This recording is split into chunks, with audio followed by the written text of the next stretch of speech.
ঝিনাইদহের সংসদ সদস্য আনোয়ারুল আজিম আনার হত্যায় জড়িত আরও 2 আসামিকে গ্রেফতার করেছে ডিবি পুলিশ। দিনভর অভিযানের পর খাগড়াছড়ি থেকে বিকেলে হেলিকপ্টারে করে তাদের নিয়ে আসা হয় ঢাকায়। এদিকে ওই হত্যার আলামত নষ্ট করা কাজী কামাল ওরফে গ্যাস বাবুর মোবাইল উদ্ধারে ঝিনাইদহে এখনও অভিযান চালাচ্ছে সংস্থাটি। ঝিনাইদহ 4 আসনের এমপি আনোয়ারুল আজিম আনার হত্যায় সরাসরি জড়িত 2 পলাতক আসামি ফয়সাল ও মুস্তাফিজ ঘুরে বেড়াচ্ছে দেশের পার্বত্য এলাকায়। এই খবর নিশ্চিত হওয়ার পর তাদের গ্রেপ্তারে খাগড়াছড়ির গহীন পাহাড়ি এলাকায় গোপন অভিযান চালায় পুলিশের গোয়েন্দা বিভাগ। ঢাকা থেকে উড়ে যান ডিবি প্রধানও। দিনভর অভিযান শেষে ওই এলাকার পাতালকালী মন্দির থেকে গ্রেফতার করা হয় ফয়সাল ও মুস্তাফিজকে। পরে তাদের হেলিকপ্টারে করে নিয়ে আসা হয় পূর্বাচলে। সেখানে সাংবাদিকদের গ্রেপ্তার অভিযান সম্পর্কে বিস্তারিত জানান ডিবি প্রধান। পাতালকালী মন্দির আমরা সেখানে যে ওখানে যে পাহাড়টার নিচেই, অর্থাৎ ওই যে সীতাকুণ্ডের পাহাড়ের নিচে একটা পাতালকালী মন্দির আছে। সেখানে তারা গিয়া নাম ধারণ করছে, একজন হলো পলাশ, আরেকজন হলো শিমুল, পলাশ রায়, শিমুল রায়।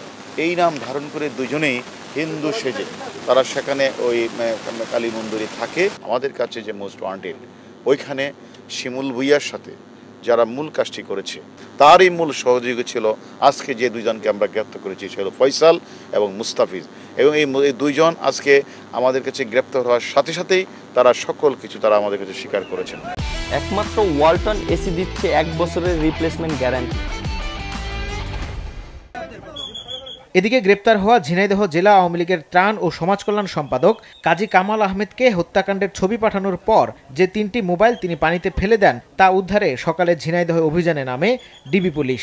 এই ঘটনার সাথে যে সকল অপরাধীরা জড়িত, কেউ হত্যাকাণ্ডে অংশগ্রহণ করেছে, কেউ মাস্টার মাইন্ড ছিল, কেউ অর্থ দিয়ে সহায়তা করেছে, তথ্য গোপন করেছে, আলামত নষ্ট করার চেষ্টা করেছে, যদি আমাদের তদন্তে যদি এ ধরনের প্রমাণিত হয় যে যারা জড়িত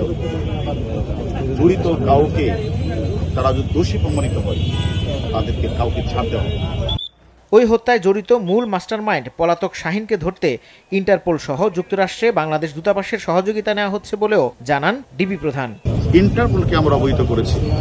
আমরা ডিবি টিম আমাদের যে আমেরিকান এম্বাসি আছে সেই এম্বাসির সাথে আমরা কথা বলছি। আমরা মনে করি আমরা সকলেই চেষ্টা করছি। কাজী কামাল ওরফে গ্যাস বাবুর দেখানো পুকুরে অভিযান চললেও সেখান থেকে এখনো উদ্ধার হয়নি মোবাইল। মাহমুদ কমল, মাছরাঙা সংবাদ, ঢাকা।